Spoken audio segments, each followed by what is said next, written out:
और डेली आप तक यूट्यूब चैनल के साथ हम हाजिर हुए हैं रेवले वर्कशॉपों के पास, जो कि सब्जियों वाले जितने भी हैं और फलों वाले बैठे हुए हैं, रेडियो वाले, उनके कारोबारी हालात जानते हैं। आपके कारोबारी हालात क्या है जी भाईजान? कारोबार हालात क्या है? और तो परेशान है, हालात तो खराब है, मजबूर होकर रेडी आई हुई है। घर का बहुत मट्टा है, बिल्कुल स्लो है काफ़ी, करिए गुजारा करते हैं, गरीब लोग हैं। भाईजान हम आपके पास आए पूछना ये चाह रहे हैं कोरोना के बाद आपके कारोबारी हालात क्या हैं? कारोबारी ला दिए हैं सर, बस सुबह आते हैं और रात को घर चले जाते हैं 12 बजे। कारोबारी ला दिए हैं, ये मसा चूल्हा जा रहा है। खान साहब आपसे पूछते हैं कि कोरोना के बाद कारोबारी आपके क्या हालात हैं?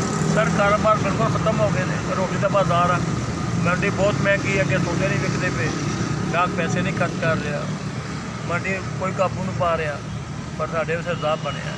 गुजारिश ये है कि सब्ज़ी वाकई महंगी हैं, अगर भी आपके सामने ही गोभी ले रहे हैं, ये टमाटर ये काफ़ी महंगे हैं। तो वजह से अपील की जाती है कि इस पर नज़र आने के लिए